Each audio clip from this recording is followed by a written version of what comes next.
আজ আমি বলবো নৈতিক শিক্ষা নিয়ে কিছু কথা। আমাদের দেশে এখন দেখো ঝগড়া, মনোমালিন্য, ডাকাতি, সন্ত্রাসী, খুনোখুনি এগুলো প্রতিদিনের ঘটনা। কিন্তু কেন এত বেশি হচ্ছে? কারণ আমাদের জীবনে নৈতিক শিক্ষা নেই বললেই চলে। নৈতিক শিক্ষা কি? নৈতিক শিক্ষা মানে শুধু বইয়ের জ্ঞান না, বরং মানুষ হিসাবে সঠিক ভুল বুঝতে শেখা, অন্যকে সম্মান করতে শেখা, সততা বজায় রাখা। এটা হলো চরিত্র গঠন, মানবিকতা, সততা, দায়িত্ববোধের শিক্ষা। বাংলাদেশের বর্তমান প্রেক্ষাপট, আমাদের বাংলাদেশে আমরা যে সমস্যাগুলো দেখছি, মানুষ মানুষকে সম্মান করছে না, পরিবারের ছোটরা বড়দের মানছে না, সমাজে প্রতিদিন ঝগড়া, মারামারি, খুনোখুনি, রাজনীতিতে হিংসা, সমাজে বিভেদ, ছোট ছোট কারণে রাস্তাঘাটে হাতাহাতি, ছাত্ররা শিক্ষকদের সম্মান করছে না, গুরুজনদের এখন আগের মতো সম্মান করা হয় না। এগুলোর মূল কারণ হলো নৈতিক শিক্ষার অভাব। কেন এত ঝগড়া, মনোমালিন্য, সন্ত্রাস? পরিবারে নৈতিক শিক্ষা নেই।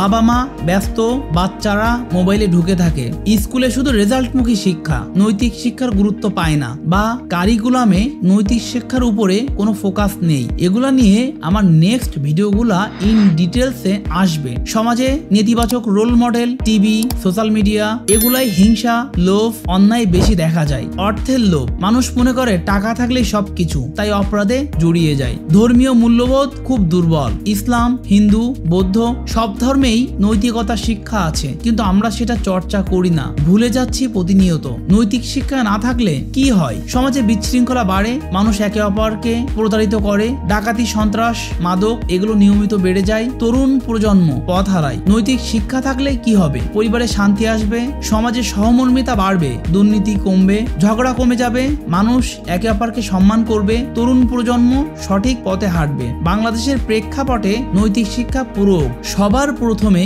কথা বলতে হয় পরিবার নিয়ে। বাবা মা ছোটবেলা থেকে সন্তানকে সত্য কথা বলা, মিথ্যা না বলা, বড়দের সম্মান করা শেখাবে, এবং এটা শিখাতে হলে বা আরো অনেক জ্ঞান বাচ্চাদের দিতে হলে বাবা মায়ের ওই জ্ঞানটা থাকতে হবে, যেটা নেই। স্কুলে শুধু বিজ্ঞান, ইংরেজি, গণিত নয়, প্রতিদিন নৈতিক শিক্ষা, ধর্মীয় শিক্ষা, চরিত্র গঠন, মানবিকতা শেখানো দরকার। মসজিদ, মন্দির, প্যাগোডা, ধর্মীয় নেতা শুধু ইবাদত নয়, বরং সততা, দয়া, মানবিকতার কথা বলবে। সমাজে টিভি, মিডিয়া, সোশ্যাল মিডিয়ার নৈতিকতা নিয়ে কন্টেন্ট বাড়াইতে হবে। তাহলে বুঝতেই পারছো বাংলাদেশের আজকের অবস্থা কেন এত খারাপ হচ্ছে। এর মূল কারণ হলো নৈতিক শিক্ষা নেই বললেই চলে। নৈতিক শিক্ষা শুধু বইয়ের পাঠ্য নয়, বরং প্রতিদিনকার জীবনযাপনের প্রয়োগ করতে হবে। যদি পরিবার, স্কুল, সমাজ সবাই মিলে নৈতিক শিক্ষা প্র্যাকটিস করি, তাহলে বাংলাদেশ হবে এক শান্তিপূর্ণ, সম্মানিত সমাজ। বিশ্বের দরবারে আমরা মাথা উঁচু করে দাঁড়াতে পারবো। শুনে অবাক হবে